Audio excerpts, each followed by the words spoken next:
Hello and welcome to Finding Your North Star, the HGKC podcast series where we talk to business people about their experiences and challenges of building successful businesses.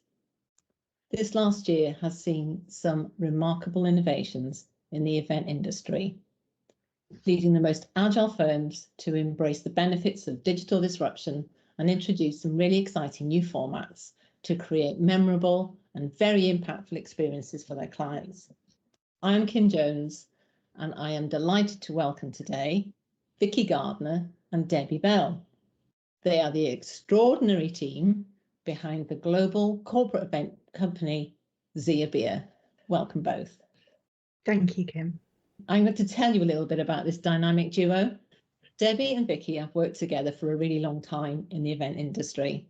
They have honed their skills working in large corporate events and also in the hotel sector. They've worked at the front line through to leading strategic planning events for large corporate clients, and they have acquired the perfect blend of experience and knowledge. They really know how to meet the exacting needs of their busy corporate clients, providing engaging, meaningful experiences for everyone, whether you're a guest, a member of staff, a delegate, whoever gets to come along to the event. They founded their business in 2012 to bring together their unique blend of design and planning event skills, and they are fueled by their passion for creating very memorable moments for their clients. ZiaBia lives its values. Crazily, it spells events, as you'd expect. It's expressive, energetic, they're for everyone, never stop being hungry, curious and supportive. Take a look at their website for a deeper dive. So welcome to our podcast today, Debbie and Vicky. Oh, lovely. Thank you, Kim. I'm pleased to be here. Well, it would be very useful for our listeners if you could set the scene a bit for the event industry and tell us a bit about ZiaBia and where you fit in. So what do you do? What do we do? So, good question. We are based in Bristol and Swindon. As you said, we founded in 2012. Hard to believe it's been so long now, but we're classified as a small event management consultancy, and we work alongside our clients to deliver conferences, leadership training, awards, dinners, incentives, anything that's basically classified as an event within the corporate sector. So we offer a variety of services from full project management through to delegate management, team building, and on-site event management support as well for our clients. But things really changed in 2020 for all of us throughout the entire events industry, not just ZiaBia. And what we did was we took a bit of a breath in March, April last year when things started to change with the pandemic, and we decided after a period of research and reflection to offer virtual event management solutions. So that's what we started to do, and we delivered those from June 2020. So alongside our live events, when they come back and return, we've also got the virtual offering. Through this last year, though, our service hasn't changed the same. Fundamentally, us and our team are exactly the same with what we offer. It's just a case of what we do is slightly different. So tell us a little bit about what is a typical client then, and what is it that you do for them to support them through the planning of their events? So we work with a range of clients actually, and those clients are a mixture of corporates and charities, and we work with them in different ways. Like Vic said, we're very flexible in our approach, and we really take time to get to know our clients and invest time in becoming an extension of their team. So we really get to know how they like to work, what format they like information in. So some of the clients that we've worked with, for instance, our last face-to-face event that we delivered was for a client of ours called Elevon Financial Services, and it was in Warsaw in February 2020, residential kickoff for 400 people. So we got involved. We've known them and worked with them for 7 years at that point, and have delivered quite a few of their kickoffs each year. And we got involved in doing a venue find, so we knew that it was a second pan-European conference they were going to be involved in, and so we needed to find a venue in Warsaw. So that was a brief. We found a venue that we could get as exclusive use. So that was a real important thing for them. It's looking at understanding what the client wants to achieve from their events, really. And a big part of that was we want somewhere where we can all be together. We've got loads of space, and that was part of the understanding of it. We also work with, another example of a client that we work with is BMC Software. We've worked with them, and their annual event obviously didn't take place in 2020, but previously to that we delivered 7 of their events. So really it's a big customer event, so we were lead agent where we got involved and we were managed all of the delegate management alongside the client, but then we did the venue find. We had a team of 12 on site, so it had really grown, and the number of attendees were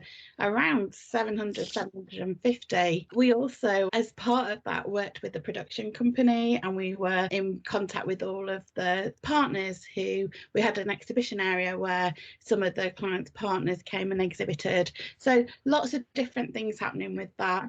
And the last event we did for them, we'd got Tim Peake as a speaker, for instance. So although it was a one-day event, that actually we ended up being on site for 4 days, and a lot of planning goes into it, and actually it was quite space intensive for those attendees when you think 750 people. So we'd start planning that generally like 18 months out. So yeah, that gives you an idea. In addition to that, we work with the charity Mind, and have done. We've worked with them both in a face-to-face environment, and again, I suppose there's a bit of a message here where we've got really long existing relationships with clients. We've worked with them since like 2016, and have worked with them both in the face-to-face environment, but one of their events last year should have been at the Houses of Parliament, and in June obviously wasn't able to take place. It was a time restrictive event, so they asked us, how can we take this event online, and what can we do, and how can we deliver it? Can we do it online? We said, yes, of course you can do it online. You can do anything, you just need to think creatively and outside the box a little bit. And so we worked with them to deliver their event virtually, and actually one of the big things from that was what should have been an event for 100 people face to face increased to an audience of 250 people in a virtual environment. So yeah, a real change in the number that could actually attend, which is quite a big thing we found in the virtual environment this last year. And that's then a good example, isn't it, of some of the creativity and problem solving that you've been really extra challenged with over the last 18 months for your clients. Yeah, absolutely. And actually we've also over the last 10-11 months been working with new clients as well. So we've been delivering events for clients in a virtual environment where they might have got their own events teams, but they weren't sure how to take an event into a virtual environment. So we've been working with a law firm in Bristol, VWV. They've got their own events team, and then we were asked to work with them to deliver an event where we had a conference that they normally deliver face to face, and we took it virtually and had a really great interactive session on the day of the event. We had a band come in and they wrote a song with everybody adding in lyrics throughout the day. So we'll see implications to it. It was great, and actually they're already talking. We've just done an internal event for them a couple of weeks ago, but they're already talking about repeating the event later on this year in a virtual environment. So yes, some exciting stuff we've been doing. That's a really good example of this, like a reimagining what the events are going to look like. And as you say, they're a client that you started with only in a digital environment, so there's no preconceptions of what your business looked like or your service before. That's not behind your story, is it? So it would be great, Vicky, if you could tell us a little bit about why you founded ZiaBia and what's part of this business. Absolutely. So I think when Deb and I started, we in 2008, so we were working at an agency in Swindon together then, and I think we found instantly that we had a mutual love of events. We absolutely loved delivering for our clients. We were working with some really big clients like BP and Castrol and Diageo at the time, so we were traveling a lot globally delivering those as well. But really, I think we're problem solvers, and I personally love a spreadsheet, and I think Deb's the creative one. But together we make a dynamic team, and we were going off for weeks on end. I think we spent 3 weeks in Munich together delivering 2 different conferences at one point, and we just built up a really good friendship and relationship. But also the way we work is we always look towards having the same goals, but we get them in slightly different ways. So I think we complement each other really well. So after I've been at that agency for 7 years, I think the time was now or never if you were ever going to start your own business. And I think what we thought was there was a bit of a gap in the market for a really bespoke boutique agency, which was very client-centred. So everything we do is about our customer service, and everything we do is about relationships we build with clients. A bit like Debbie said, a lot of them that we've got, BMC Software have been with us since 2013. So that was 1 year after we stopped, and I literally just sent a proposal out today to them about an hour before this call, and we've got another one to send later on for some virtual client events. So it's amazing the longevity of those relationships, but I think that's what we really wanted to work on and build. That's what was really over that love. And when we set up the business, we just wanted to really make an impact, I think, for our clients. So it's not just about delivering events for them. We've worked with certain people, we won't name names, but we've worked with certain people, with some of our clients, that when they've come to us and they've had an inquiry, maybe that person that's been our key contact has been a bit greener in the event side and not known what to do. But because we've worked with that client before, they almost know that we're going to mentor them and train them throughout that development. And it was really lovely with one lady that came along to us at one point, didn't have as much experience, but we mentored. And since then, we've seen her career progression throughout that company, which she's just been promoted off the back of all the success she's had with the events and things like that. So you really do make a difference and an impact on the team's life that you're involved with, because we really do become an extension of our client's team. And I think that's what's really special. I mean, it's a deep pool of expertise that they're drawing on, because they can't cover all of the angles, particularly in the sort of size corporate clients you're working with. They don't have a massive team and a specialist events team. So you have to become that for them, and that longevity makes you almost feel like you're the internal team. You're an extension of them. Yeah, and I think so. Throughout the years with some of the older clients, is we've seen our clients' contacts come and go, but what we've done is we've been the constant throughout delivering some of those events, whether it's an annual sales kickoff, whether it's a marketing event, but we're almost the link man to help train the new people when they come in. They have a handover and then they come to us. And I think a lot of it really is about the people. So we wanted to set up for all those reasons. But even within our team as well, we know that our USP is our team, because we offer a service. We're in a service-based business, so we're only ever as good as the last event we delivered. But Charlotte came to us nearly 3 years ago now as an apprentice. And again, it's offering a career and a way of life to somebody that's as passionate as we are about events. And when she came to join us to when she is now, you see her flourish. And honestly, in this digital world, she has done amazingly well. Oh, that's brilliant to hear. And I think that brings us to my next talk a little bit more about how your clients have reacted to the change around events, around remote and hybrid, and all these words we keep hearing around the event industry as you've responded to the changing circumstances. Yeah, I mean, obviously, it's been such an interesting space over the last sort of almost 18 months, but actually it's going to be going forwards as well, because you're right, there's so many different buzzwords that we've all been hearing. We've, as we've said, been delivering events in a virtual online environment for quite some time.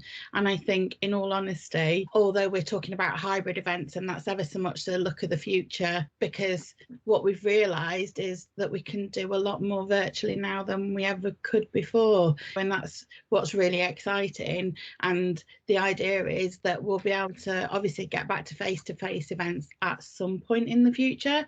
There's still a lot of uncertainty, and who knows when that's going to be, or when anybody's going to be comfortable doing that, because of course that's another big thing, is even if companies are looking to put on events, you do need to think about people's well-being and mental health, and not everybody's in the same environment that they're comfortable with going to a face-to-face meeting. So a big part of the future of events is really going to be hybrid events. And in all honesty, hybrid events have been around for quite some time. Some of the events we've delivered pre-COVID were hybrid events, I think, where we'd got live stream of a conference taking place. I think the difference will be going forward is, as we've learned in a virtual environment through necessity, that you have to have a lot more thought and consideration to what that event looks like. How do you bring both audiences together? What's the connection? One audience is not more important than another. You can have events where you've got an audience in a room, but then you're going to have an audience in a virtual environment. And how do you bring them together?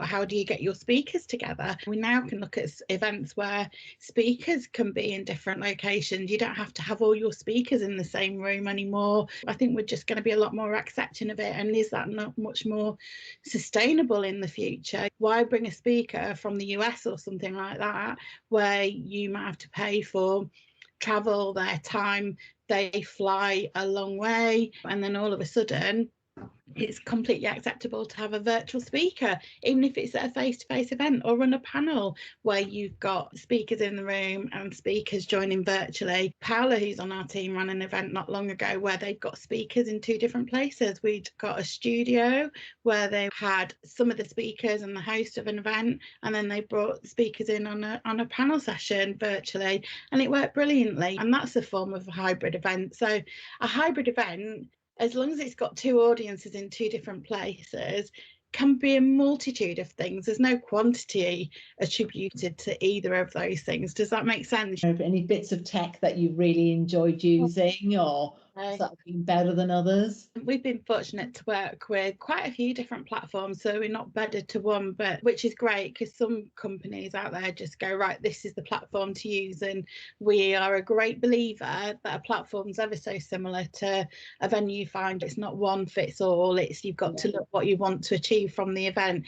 But there's some really great tools out there to make events interactive and engaging, and from a technology point of view, and in all honesty, they don't have to be the most expensive out there either. There's great platforms ranging from Zoom, which you can achieve quite a lot on a Zoom call, all the way up to stuff with VR or AI, lots of different things, and anything in between, or budgets respective. And I guess that's the thing going forward from a hybrid point of view, is essentially running 2 events, and you've got to plan for 2 events. So there's 2 lots of delegate communications, and you've got an audience virtually and you've got an audience face to face, and it is going to be a big focus on budgets going forward and making sure that you are looking at both of those events to bring together.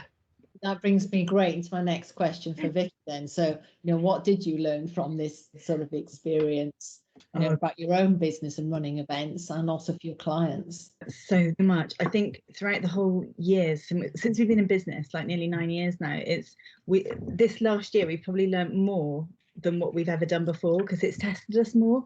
Because I think the essence of the business we set up all that time ago, we've had to learn how to keep developing it and growing it throughout the period. But in the last 12 months, what we knew ceased to exist, really. So we just had to come up with a new way of working, whether it's remotely with the team, researching all the new different platforms. I think that was it. By April last year, there was in excess of 90 platforms on the market already. So we had to make a decision whether we were going to have our own platform, or whether we were going to work with others and then bespoke our service as we do normally for live events as well. So it was quite a big learning curve. But I think what we knew is that we're strong, we've got tenacity, we're determined, we're more creative than what I think we ever really knew, to be honest. And we've got a real passion to help people. I think last May, June, we were just spending hours on calls with clients, just talking through what options they could have, really. If they wanted to try and achieve something, it's like, okay, well, how could we help you do that? Or what could you do? Whether it was something we had to be involved with, or whether it was something they could do on their own. But yeah, we love to problem solve, and I think that's probably what came through, and we never give up. And now we've got a fully working virtual offering really for clients, which we're really proud of, and the team are all trained in it.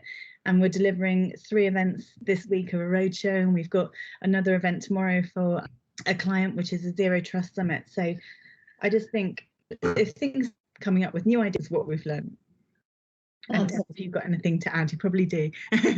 I think all of that and more, to be honest. I really love what you said about how we were happy to have conversations with people, and genuinely It's true. We did spend a lot of time talking to different people, and some became clients and some didn't. But it was about helping people in that situation. How could people deliver events in a virtual environment? And like we said, it's coming up with ways about having cost-effective solutions, or people needed consultancy support, but they couldn't afford to have somebody take full project management on, but we were able to help them, but just showing them what was possible. In the last year, we've done things that who knew anybody was going to be able to do it. We've done cocktail making sessions, we've done award ceremonies with a chef doing a cook along, we joined in a virtual escape room, we've had a mind reader magician, we'd attended quite a few events as well as deliver events, and you learn to know what does work and what doesn't work. We've run mindfulness sessions, and actually we've stepped outside of our comfort zone so many times, but we were determined that we could show people what was possible in a virtual environment, because there's no point thinking, oh, what a negative situation, how are we going to get through this? It's right, well, this is how we're going to get through it. We can help deliver virtual events, we can show people what our spin on doing in a virtual event is, and people come to us and say, right, this is quite like what we'd like to achieve, and how are we going to go ahead and do it? And that's an exciting environment to be in for us going forward with hybrid events. That's brilliant summary. Thanks very much. I mean, you've been very busy distilling this down for people as well, and you've provided an excellent guide for people organising events from the client side and from your side as well. And I know you've put this wonderful guide up on your website. So if other people would like to get a little bit more of insight of how to run hybrid events, it can be found on ZiaBia's website, which is ziabia.co.uk. And you'll find it tips for running fantastic hybrid events. So have a good read and then get in touch with the wonderful team at ZiaBia. Thanks for taking us through that. I think what I really take away as my insights from this is that planning is really important. It's a really important skill, and you've got to invest the time to really think about what's the purpose of this event, why am I really doing it, what do the impact, what the outcomes look like, and be mindful that I'm organising 2 events if it's a hybrid, and there might need 2 lots of things going on, and therefore my budget has to stretch to that if I'm corporate. But one of the key things is creativity, and not to be afraid of trying something out. And if they've got a wacky idea, just to share it with you, because you're the people that could help make it a reality, whether it is mind reading or mindfulness sessions, or, well, making cocktails or chocolate tastings, or all kinds of weird and wonderful things firms want to do, as well as sort of more corporate formal events where there's lots of comms and sharing going on. So thank you very much, Vicky and Debbie, for sharing the exciting place that ZiaBia is now. And I know that you are definitely reimagining events of the future, and I can't wait to be at one. Thank you. Thank you. Thank you. Thank you very much. You're welcome.